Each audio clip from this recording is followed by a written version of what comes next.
So in the latest Jump chapter, we got a breakdown for the next arc, and at the end of it, it said, after the manga comes back from hiatus, the Culling game will begin full throttle. So that's what I want to talk about in this video. I want to go over the Culling game itself, as well as this breakdown that we got, because it was translated by Sokatsu on Twitter. So the Culling game is basically like this big, elaborate jujutsu game that was orchestrated by Kenjaku. And he's using this game as a device to merge humanity with Tengen, because otherwise he wouldn't have enough power to be able to do it. Now, as for the game itself, it's kind of like a battle royale, I guess. There's like a specific barriers or areas where you can participate in it throughout Japan, and it also comes with pre-established players within it. These are the individuals who were previously marked by Kenjaku, who he used idol transfiguration on to make them sorcerers. So after they awaken their curse technique, they have to participate in the Culling game, and they also have to declare their participation within 19 days, or they will have their curse technique removed by the game itself. And if you have your curse technique removed, you basically die. Now, other than them, you can participate in the Culling game by simply just entering one of the barriers. But once you've done that, you're pretty much locked into the game, and you have to abide by the rules from then on. And the goal of the game is pretty simple. Like I said, it's battle royale. You just basically kill the other players, and when you kill them, you gain points. So a sorcerer is worth 5 points, and a non-sorcerer is worth 1 point. And once you've gained 100 points, you're able to add a new rule to the game. So that means you need to kill like at least 20 sorcerers or like 100 non-sorcerers in order to add a new rule to the game. But you have to negotiate what this new rule is going to be with the game master. And the game master is basically just the Culling game itself. It's kind of like the AI of it. And the game master has to accept the new rule unless it has a marked and long-lasting effect on the Culling game. So you basically just can't break the game. You also can't like remove rules. You can only add new ones that like makes sense. And then finally, if your score remains the same for 19 days, you are subject to curse technique removal. So like, if you're only strong enough to like maybe kill one person and you get like 1 point, and then you just camp for the rest of the 19 days, you will be killed because of that. Or if you just decide to kill no one, you will die anyway. And in case you're wondering, like, well, what if you don't have a curse technique? What happens then? Well, this was actually brought up by Maki, who is going to be participating in this, and she doesn't have a curse technique. And at this point, it seems like this could be a very valuable loophole, although we currently don't know what will happen in that circumstance. So yeah, that's pretty much the Culling game. So now let me go over the breakdown that we got, because it's going over like the main plot points of the next arc. Kenjaku's ambitious swirling game of death to evolve the people of Japan and envelop the world in depraved corruption of 100 million people. Let's unravel this tangled web of cause and effect. Key 1, remote idol transfiguration, a curse technique that changes the shape of the soul of anyone he touches with his palm. Kenjaku consumes mojito and obtains this curse technique. The brains of non-sorcerers who are marked in advance are remotely transfigured and transformed into Jujutsu sorcerers.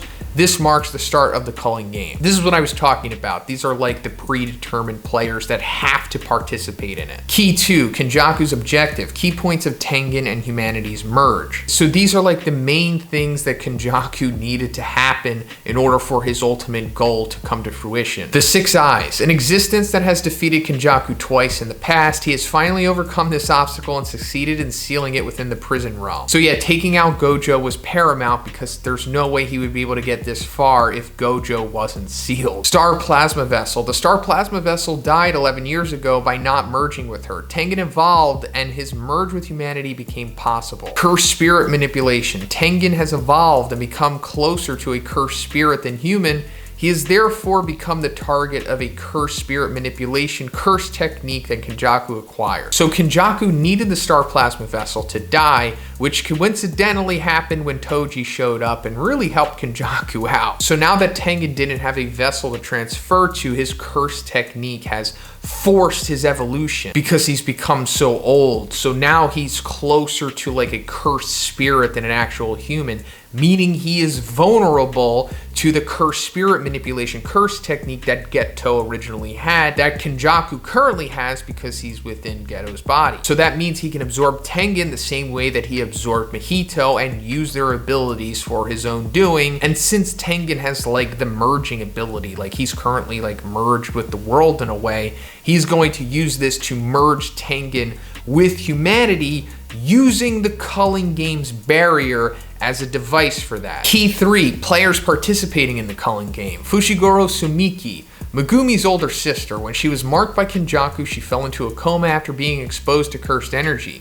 However, she was awakened and receives a cursed technique through idol transfiguration. Set to become a participant in the Culling game, she is a good person that Megumi wishes to save. So yeah, this is where Megumi's sister storyline is all headed. She is forced to be a part of the Culling game and will likely play foil to Megumi and the others, since, you know, like they don't want to kill her. And also it's one of the main reasons why they're actually even participating in the Culling game, so they can get her out of it. Takaba Fumihiko, a failed comedian. It's not certain whether it's due to the influence of Kenjaku marking him, but his senior comedians scold him for his dreariness. He's fixated on 7-3. So we were introduced to this guy at the end of chapter 146, and we don't really know much about him except what is actually being said here. Like, we don't know if he was marked yet, but he probably was. And the whole fixated on 7-3 thing implies that he might have Nanami's curse technique somehow, which also implies that Kenjaku probably marked him. But that raises the question of how did he get Nanami's curse technique? Well, it's not really explained yet, but it's possible that like posthumously 7-3 can be passed on to others either naturally or Kenjaku had something to do with it. The following 3 points need to be achieved to conquer the Culling game. Participate in the Culling game and add rules to allow for escape. Guard Tengen to protect him from being captured by Kenjaku.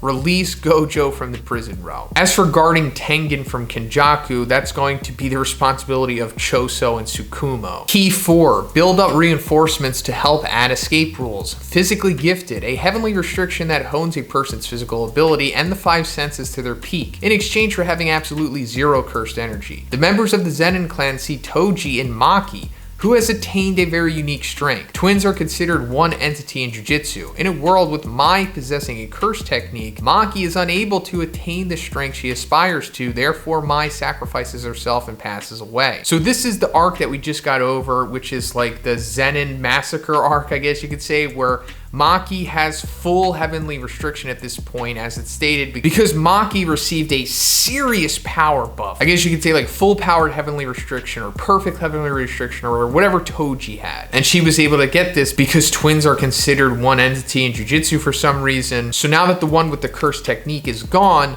the full power has enveloped Maki, and now she is like a crazy powerhouse. Hikari Kinji, a third-year student at Tokyo Jujutsu Tech. He is a powerful person who even Akotsu acknowledges is stronger, but his curse technique is unknown. He was sent to Kyoto 1 year ago to assist during the Night of Parade of 100 Demons, and was suspended after getting into a fight with one of the higher-ups and beating them up. He may be temperamental. So I made an entire video dedicated to Hikari. You can check it out here. But at this point, Yuji and Megumi are like going to find Hikari so that, you know, he can help them with the Culling game. Key 5, components for freeing Gojo from the prison realm. The back of the prison realm. The pair of prison realms in which Gojo is sealed. If it can be forced open, Gojo will be freed. Tsukumo and Choso remain at Jujutsu Tech to guard the back of the prison realm in Tengen. So yeah, the prison realm itself is like 2 pieces, the front and the back. Kenjaku obviously was able to get the front, that's how he sealed Gojo, and Tengen this whole time has had the back of it. So in order to free Gojo, they basically need like a curse technique nullifying ability to use on the back of the prison realm, and that will free him. Inverted Spear of Heaven, a curse tool that terminates all curse techniques by force. It even works on Gojo. It seems that it would have been able to open the back of the prison realm, but it has disappeared thanks to Gojo. Black Rope, a curse tool that has been able to open the back of the prison realm. It has also disappeared thanks to Gojo. Kurusu Hana, are participate in the Culling game, a Jujutsu sorcerer capable of eliminating all curse techniques. She's the final remaining hope to open the back of the prison realm. So this character is pretty important, obviously, and it was also stated that she was from 1,000 years ago. So it appears that her curse technique eliminates curse techniques. I don't know if that removes it and like kills you, or if it just like negates it, kind of like Aizawa from My Hero. Either way, they're going to need to use her in order to open the back of the prison realm. Whether that means physically having her do it herself somehow, or Akotsu like copies her technique and then does it. So yeah, that's pretty much it for the breakdown and all of the major plot points of the next arc. So let me know what you think about it in the comments. If you like the video, guys, please give it a like and please subscribe if you haven't already. Have a great day. I'll see you in the next one.